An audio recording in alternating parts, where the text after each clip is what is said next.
Você já imaginou acordar um dia e descobrir que alguém que você criou, amou e protegeu durante toda a vida está tramando para tirar de você o bem mais precioso que possui?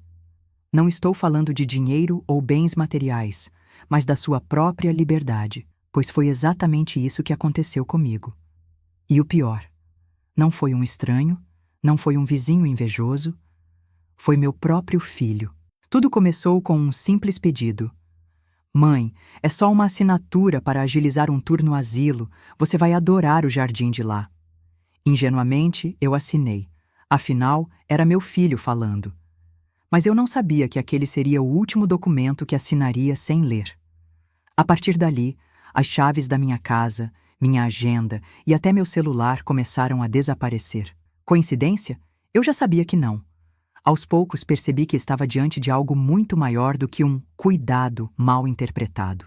Era manipulação silenciosa, aquele tipo de traição familiar que vai corroendo a confiança sem deixar marcas visíveis.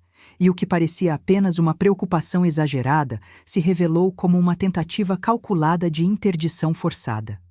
Só que eles esqueceram de um detalhe importante. Eu não estava disposta a ceder. Não importa a idade, não importa o quanto tentem te convencer de que é para o seu bem. A autonomia é um direito que não se negocia. E naquela altura, eu estava pronta para lutar por cada pedaço da minha dignidade, nem que fosse em silêncio, mas com estratégia. Esta é a história de como eles tentaram me trancar longe da vida que construí e acabaram presos na própria armadilha que criaram. Uma história de coragem tardia, mas que chegou na hora certa. E se você já sentiu que estavam tentando decidir por você, talvez se reconheça em cada linha que vem a seguir. Eu sempre fui cuidadosa com papéis. Passei a vida ensinando meus alunos a ler cada linha antes de assinar qualquer coisa. Mas naquele dia, baixei a guarda. Jack, meu filho, chegou com um sorriso ensaiado e uma caneta na mão. Mãe, é só uma formalidade para agendar uma visita num lugar lindo. Você vai adorar. Olhei para ele e por um momento quis acreditar. Assinei sem pensar, sem imaginar que aquela tinta carregava mais do que palavras. Carregava uma armadilha. Na manhã seguinte, a primeira peça do meu mundo começou a sumir. Meu celular, que ficava sempre no criado mudo, havia desaparecido. Deve ter sido engano, pensei. Mas logo percebi que minha agenda também havia sumido. As chaves reservas, aquelas que eu guardava para emergências, tinham simplesmente evaporado. Era como se, de repente, alguém tivesse decidido que eu não precisava mais ter controle da minha própria vida. Os sinais de manipulação silenciosa estavam ali, mas ainda sutis. Lorna, minha nora, aparecia com bandejas de chá que eu não tinha pedido, falando com aquela doçura artificial que me deixava desconfortável. O tipo de tom que não aquece, congela. Ela falava de cuidado, como se fosse uma moeda de troca, sempre insinuando que eu estava mais esquecida ultimamente. No começo deixei passar, mas aquilo começou a se acumular como poeira em canto de móvel. No fundo, eu sabia que algo estava errado. Não era só sobre facilitar a minha vida. Era sobre retirar, peça por peça, o que me mantinha independente. Era sobre roubo de autonomia, mas com luvas de veludo. E a pior parte, tudo estava sendo feito com um sorriso no rosto, como se fosse amor. Quem olha de fora talvez visse carinho, mas eu via controle disfarçado. Aquele documento que assinei sem ler? Mais tarde, descobriria que não era para um simples tour em um asilo. Era o primeiro passo para uma interdição forçada, planejada nos mínimos detalhes, e eu nem tinha percebido que o jogo já havia começado. Eles mexiam no tabuleiro como se eu fosse a peça mais frágil. Mal sabiam que eu ainda sabia jogar. O pior da traição familiar é que ela não começa com um grito ou um golpe. Começa com um favor pequeno, é só assinar aqui, estamos cuidando de você. E quando você percebe, já tiraram as chaves da sua mão. Mas eu ainda tinha algo que eles não contavam, memória, e estava pronta para usá-la. Os dias seguintes foram como assistir a minha vida sendo encolhida, centímetro por centímetro. Jack e Lorna começaram a decidir onde eu podia ir, o que eu podia fazer e até quando podia abrir a porta dos fundos. É para a sua segurança, mãe, diziam, mas segurança não se impõe com trancas, se constrói com confiança. E confiança era exatamente o que eles estavam destruindo. Pequenos acidentes começaram a acontecer. Um documento que eu tinha deixado na gaveta da escrivaninha sumia misteriosamente. Minha conta de luz, que sempre paguei no mesmo dia, apareceu como atrasada. Quando eu perguntava, Lorna respondia com aquele olhar calculado. Acho que você esqueceu. Não, eu não esqueci. Eu lembrava de cada detalhe, mas percebia que estavam plantando dúvidas para que os outros acreditassem que eu estava perdendo a memória. As conversas também mudaram de tom. Antes, falávamos sobre o jardim, receitas antigas, histórias da família. Agora, era sempre sobre facilitar as coisas para mim. Frases como menos preocupações para você ou vamos cuidar de tudo vinham embaladas num tom de quem já decidiu por mim. E é assim que o isolamento emocional começa. Não te afastam de todos, mas te isolam das decisões que sempre foram suas. A sensação de estar sendo observada se intensificou. Certa vez, encontrei minha pasta de documentos importantes fora do lugar. Papéis espalhados sobre a mesa da cozinha, alguns até com marcas de dedos que não eram minhas. O peso simbólico disso era claro. Estavam mapeando minha vida, documento por documento. Um roubo de autonomia feito à luz do dia. Foi nessa fase que comecei a perceber que não era descuido, não era preocupação exagerada, era controle financeiro disfarçado de cuidado. E controle é um terreno perigoso, porque quando alguém consegue tomar conta do seu dinheiro, logo tenta tomar conta de você. Eu podia sentir que o próximo passo viria rápido. E de fato veio. Uma manhã, Jack apareceu dizendo que tinha marcado uma consulta médica de rotina para mim. Eu não estava doente, mas ele insistiu.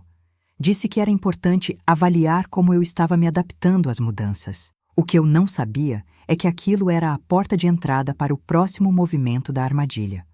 Naquele dia, Jack me buscou cedo, com um sorriso que parecia mais ensaiado do que genuíno. Disse que a consulta seria rápida, apenas para garantir que está tudo bem, mãe. Eu não suspeitei do real motivo até chegarmos ao prédio. Por fora, parecia um consultório comum.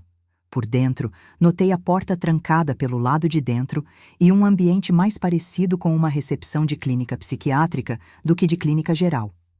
O médico, um homem baixo e meticuloso, me ofereceu chá antes mesmo de se apresentar.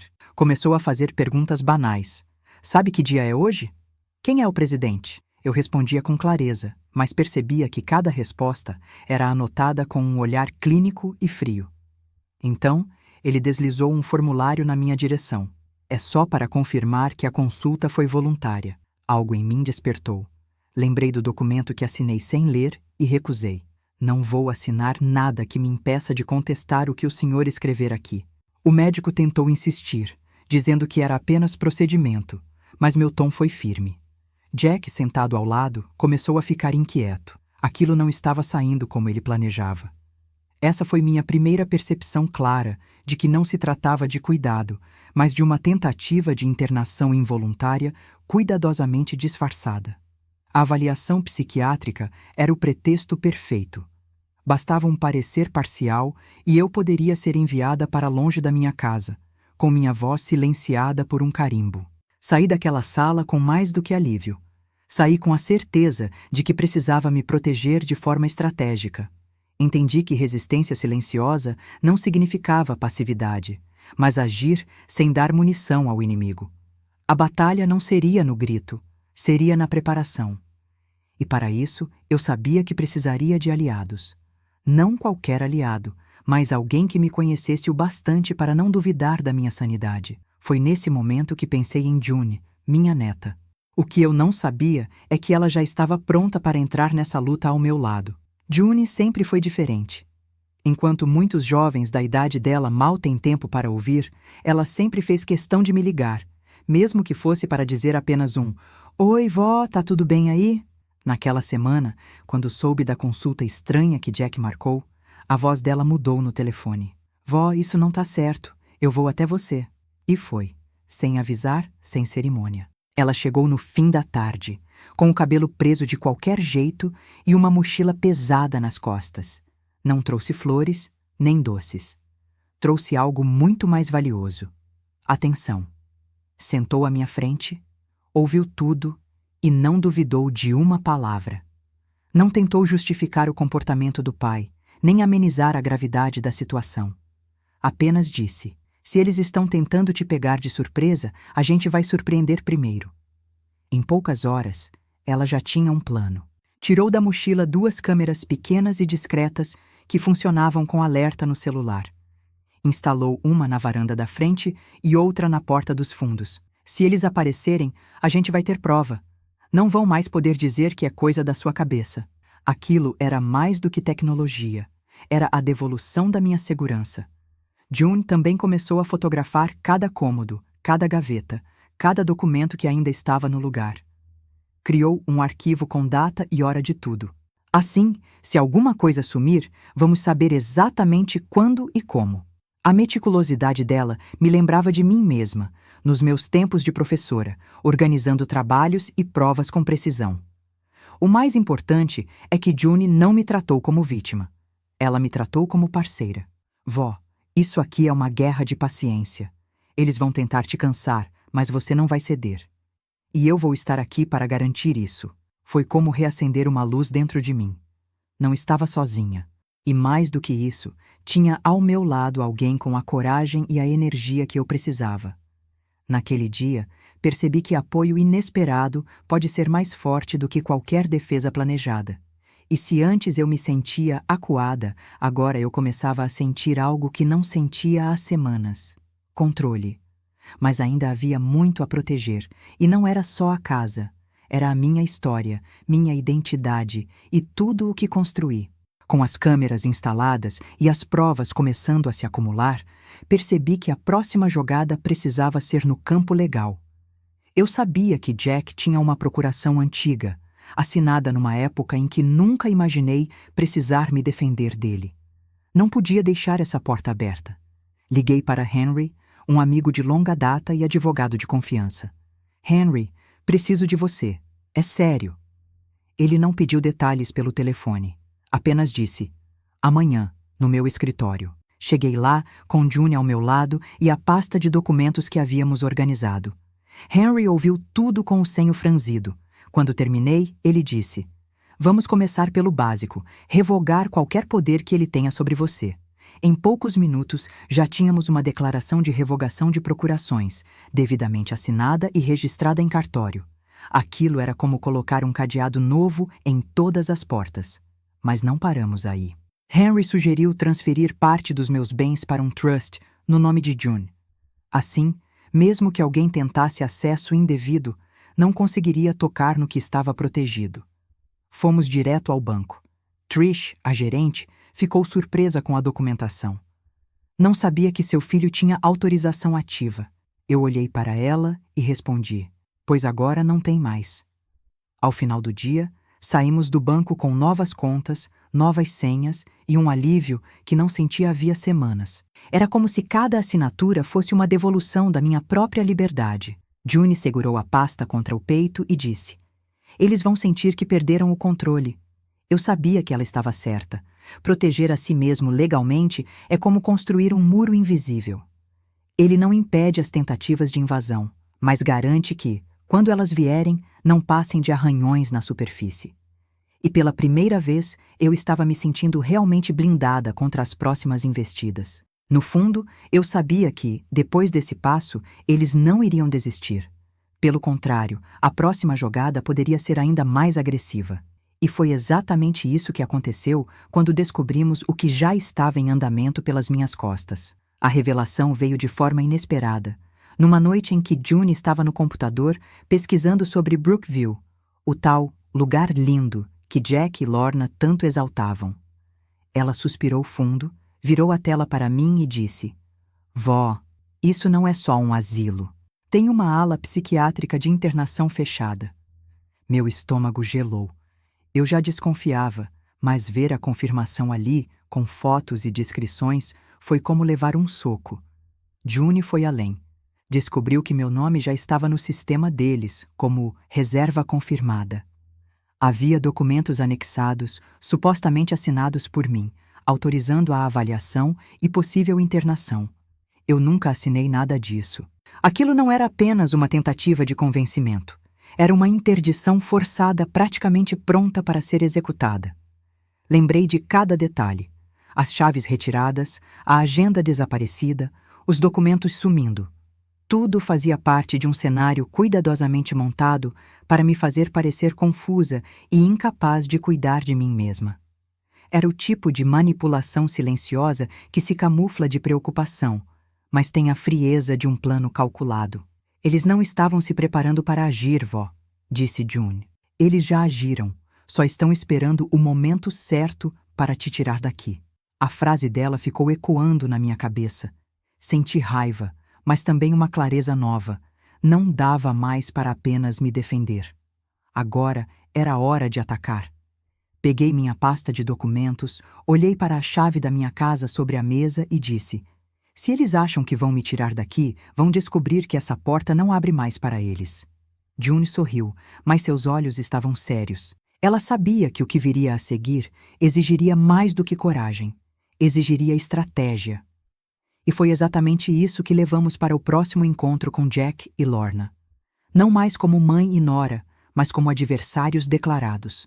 Eu estava pronta para o confronto que viria. Eles chegaram sem avisar, juntos, como sempre. Jack entrou na sala como se a casa ainda fosse dele, e Lorna ficou em pé, apertando a bolsa contra o corpo. Precisamos conversar, disse ele. Sentei-me calmamente e respondi: estou ouvindo. O tom dele mudou para algo quase diplomático. O que aconteceu no banco? Eu sorri. Protegi meu dinheiro e a minha vida. Lorna se intrometeu com a voz fina. Você não entende. É para o seu bem. Estamos preocupados. Eu me inclinei para a frente. Preocupados não entram de madrugada na casa de alguém. Preocupados não escondem documentos nem tentam internar uma pessoa contra a vontade dela. A cor no rosto dela subiu, mas ela ficou em silêncio. Jack respirou fundo, tentando manter a calma. Foi então que tirei a pasta de documentos que Henry me ajudou a organizar. Coloquei na mesa uma folha de cada vez. A revogação de procurações, a transferência do trust, as fotos das câmeras, o registro do Brookview. Vocês não têm mais acesso às minhas finanças. Não têm direito de tomar decisões médicas por mim. E se pisarem nesta casa sem minha permissão, vão lidar com a polícia. Jack recuou na cadeira, processando cada palavra. Você prenderia seu próprio filho? Olhei firme. Eu prenderia um estranho. E é exatamente isso que você se tornou. O silêncio que se seguiu foi pesado. Ele estava surpreso, não com minha decisão, mas com o fato de eu ter conseguido agir antes deles concluírem o plano. Naquele momento, percebi que havia algo mudado entre nós. Não era mais uma questão de afeto ferido, era uma linha traçada no chão. Eu tinha imposto meus limites, e agora cabia a eles decidir se respeitariam ou se tentariam ultrapassá-los. Mas eu já sabia. Se tentassem, não encontrariam mais a mesma mulher indefesa que imaginaram. Eles saíram sem se despedir.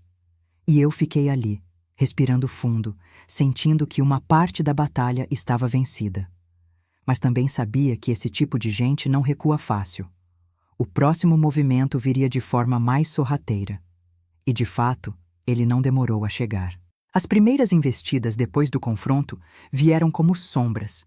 Não era nada explícito, nada que pudesse ser usado como prova direta. Mas eram pequenos golpes calculados. Uma manhã, percebi que o portão dos fundos estava trancado por fora, com a corrente que sempre mantive guardada no galpão.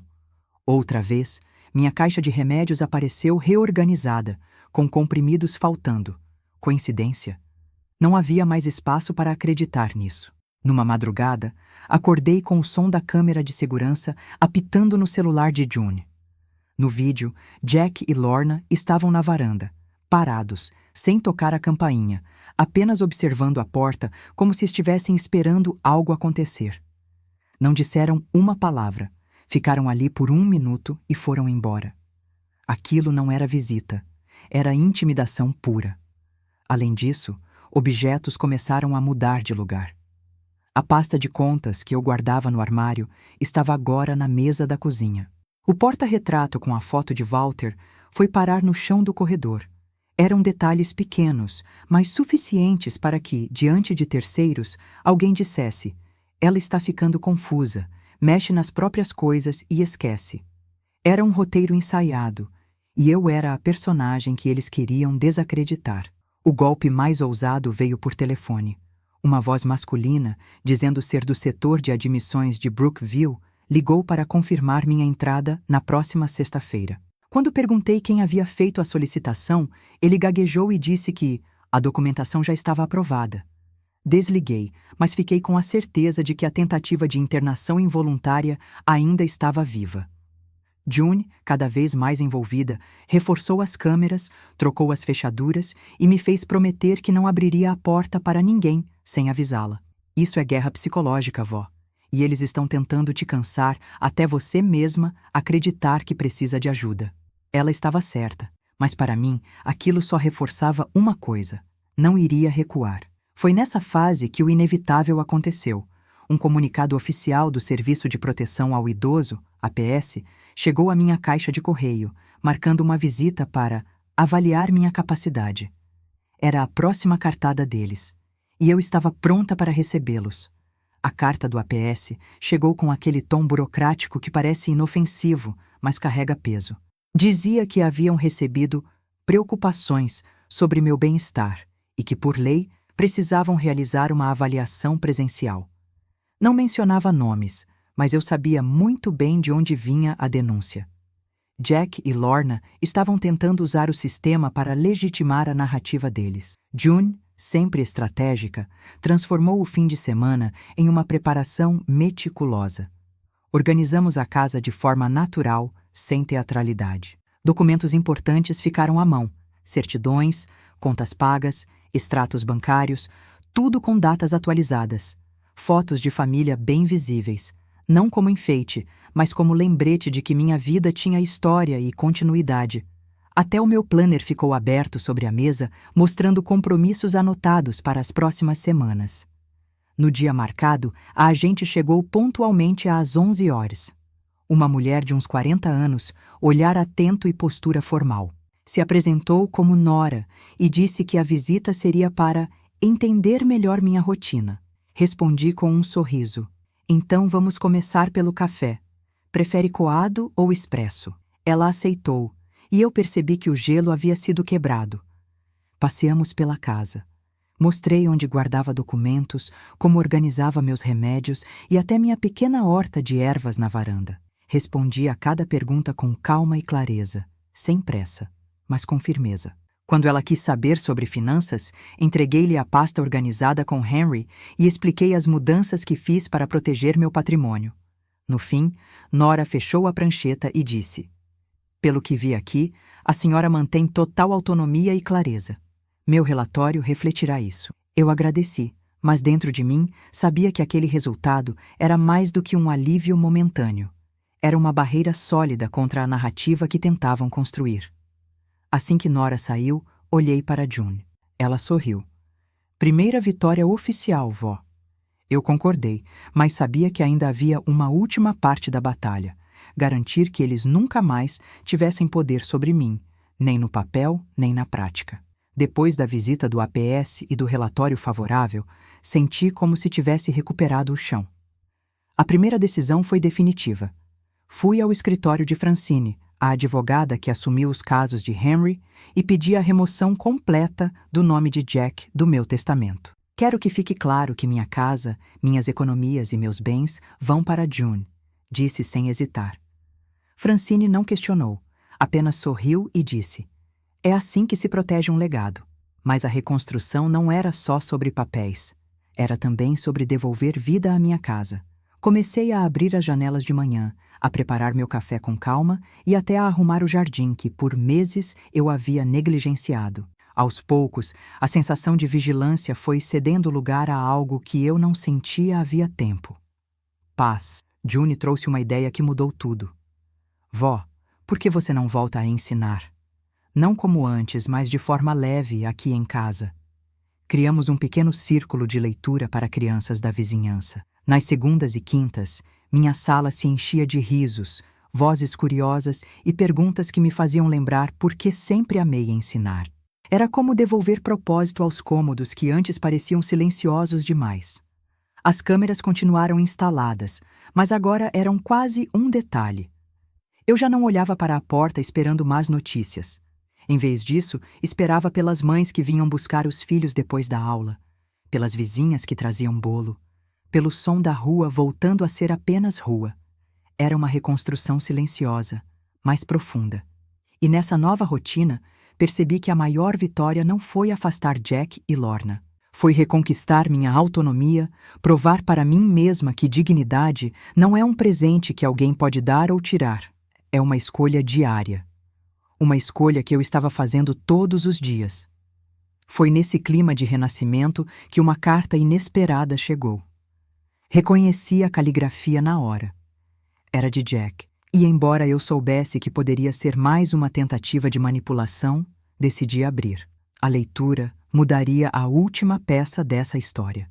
O envelope era simples, sem selo especial, mas carregava um peso que só quem já recebeu uma carta de um filho sabe.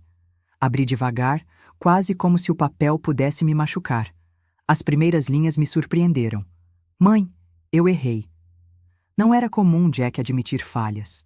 Ele escreveu que havia se convencido de que proteger significava controlar e que, nesse processo, passou por cima do que realmente importava, o meu direito de decidir sobre minha própria vida. Ele dizia não esperar perdão, mas queria que eu soubesse que finalmente entendia o que eu vinha tentando dizer.